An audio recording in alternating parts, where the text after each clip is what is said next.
First of all, I will ask you to forget for a while all the ideas you have about God. For example, that He is a man with a white beard. Also, forget about the Old Testament for a moment. Finally, forget the history of the church. We just want to focus on the person of Christ, according to what the New Testament says in the Gospels of Mark, Matthew, Luke, and John, and to think it's only 120 pages long, more or less. Let us try to get the best we can from this story of Christ, about what Jesus was like, what He did, what He said. Let us become familiar with Him. Once we have read the New Testament, in many cases we realize that Jesus was not what we thought He was. Yet we notice His unique personality and that His words, few and brief, are deep and meaningful.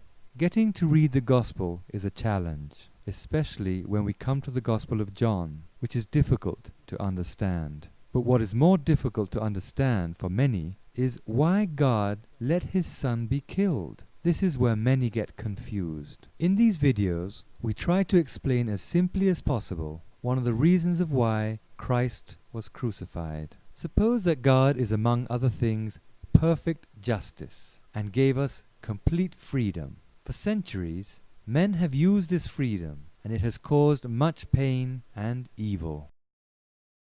To restore justice and compensate for all the evil, we needed a love equal or greater to the evil that man has caused and will continue causing. Only Christ could offer this love. With His sacrifice, Jesus shows us how we must deal with the dark tendencies of our heart.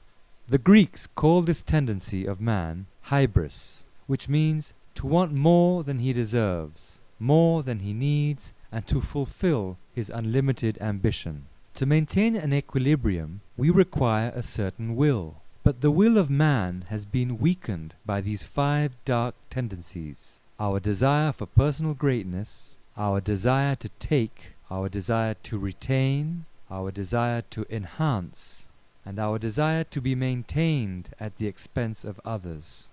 Our desire to take things is symbolically represented with our right hand, and to keep or retain things is with our left hand. The desire to advance at the expense of others corresponds to the right foot, and to be maintained is represented symbolically with the left foot.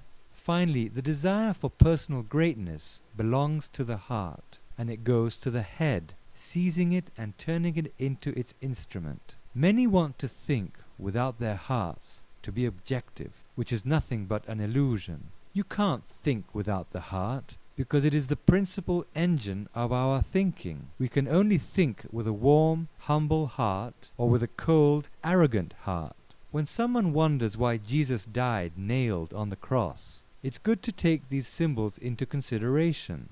Jesus may have wanted the nails and the wound in His heart to symbolize how we should deal with our own dark tendencies. It represents stabbing a spear into our desire for greatness and nailing into our wishes for personal advancement to be sustained at the expense of others. What better example than this one? The symbols are the best way to reach the conscience and the subconscious. The crucifix represents this and more, with no need for words. It is obvious that, if He chose such a painful death, it is because He wanted to convey something meaningful.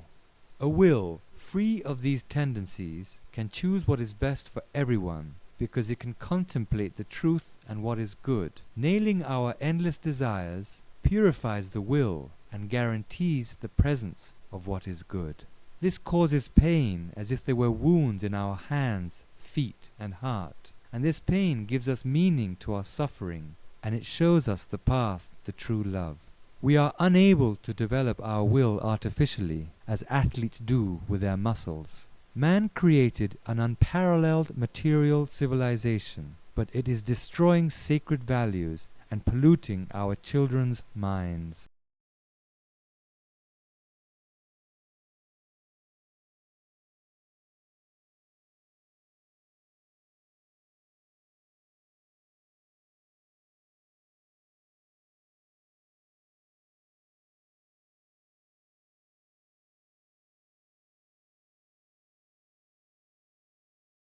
The function of healthy people within the spiritual history of mankind is to protect these values and our children, nailing our own dark tendencies.